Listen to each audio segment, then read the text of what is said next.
નમસ્કાર, મારી Manjula સલાણી official YouTube channel પર આપ સર્વેનું હાર્દિક સ્વાગત છે. નમસ્કાર, આપની સાથે હું છું મંજુલા. અત્યારે આપણે જોઈએ કે ઠંડીનો માહોલ છે. ઠંડીનો માહોલ વચ્ચે ગરમી તો હોય, અને એવું કદાચ આપણી વચ્ચે થયું પણ હશે કે ગરમી હોય ને પછી ઠંડી પડી હોય, અથવા એવું થયું હોય કે ઠંડી હોય અને ગરમી પડી હોય. અત્યારે શિયાળો ચાલી રહ્યો છે, બધાને ખબર છે, અને શિયાળામાં ઠંડી હોય. ઠંડીનો અનુભવ આપણે બધાએ કર્યો છે, પરંતુ એ ઠંડીની વચ્ચે ગરમી કદાચ ક્યારેક પડી હોય.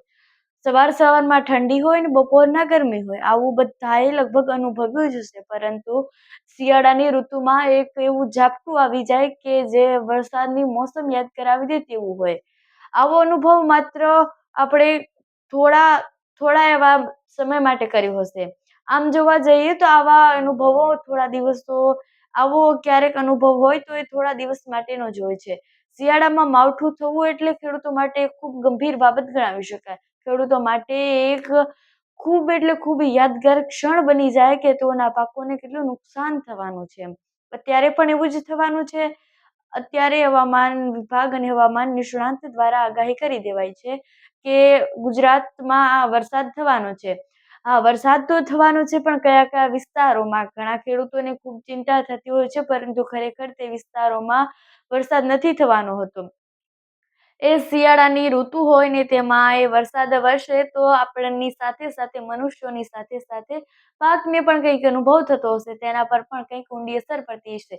જીરાના ખેડૂતો તો રાતા પાણીએ રોઈ રોઈ અને થાકી ગયા, અને ફરીથી જે બચેલું જીરું છે તેમાં પણ હવે લગભગ લાગી રહ્યું છે કે ચોક્કસથી વરસાદ આવવાનો છે. હવામાન નિષ્ણાંત અને હવામાન વિભાગ દ્વારા આગાહી કરી દેવાય છે, અને તેમણે જણાવ્યું છે કે કચ્છ અને સૌરાષ્ટ્રના ભાગોમાં વરસાદની આગાહી છે. સાથે જ એવું પણ જણાવવામાં આવ્યું કે કાલે વરસાદની આગાહી હતી અને આજે પણ છે. અત્યારે આપણે જોઈતા હશું કે આપણને 2-3 દિવસ પહેલા અથવા તો કોઈક લોકોને અત્યારે એવો અનુભવ થઈ રહ્યો હશે કે થોડીક ગરમી વધારે થઈ રહી છે, એવો અહેસાસ થઈ રહ્યો છે. પરંતુ એ ગરમીની સાથે સાથે હવે વરસાદનો અહેસાસ પણ થવાનો છે. ક્યાંક વાદળો નહીં હોય ત્યાં પણ ઠંડીનું પ્રમાણ વધવાનું છે. સાથે જ વરસાદ પડવાના કારણે કપાસના પાકોને પણ નુકસાન થવાનું છે, કારણ કે વરસાદ પડશે એટલે ઠંડી પણ વધશે, અને સાથે જ તેમાં રહેલા ફૂરડાઓ ખરી જવાના છે, અને ઠંડીના કારણે ખૂબ ઘણું બધું નુકસાન થવાનું છે. રવિ પાકો હવે બગડવાના છે, તે ચોક્કસથી પાકું થઈ ગયું છે. પરંતુ આ કુદરતના પ્રકોપને કોણ રોકી શકે છે? એટલે આ કુદરતનો પ્રકોપ આવી રહ્યો છે, તેને આપણે સહન કરવાનું છે. અત્યારે ખેડૂતો ખૂબ જ ચિંતામાં નખાઈ ગયા છે કે તેમના પાકોને નુકસાન થવાનું છે.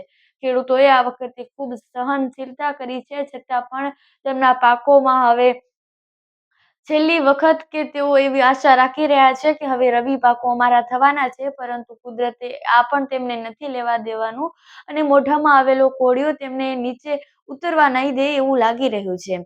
અત્યારે વરસાદની આગાહી છે, તેથી ઘણા બધા ખેડૂતો ખૂબ નિરાશ થઈ ગયા છે, પરંતુ ખેડૂતોએ મક્કમ અને એક સહનશીલ દિલ રાખવાનું છે, અને ફરીથી ઊભા થઈ અને ખેતી કરવાની છે. તો આ બાબત પર તમારું શું કહેવું છે? કમેન્ટ્સ પર જરૂરથી જણાવજો. સાથે જ મારી Manjula Salani official YouTube channel પર આવ્યા છો તો સબસ્ક્રાઇબ કરીને જ જજો. નમસ્કાર.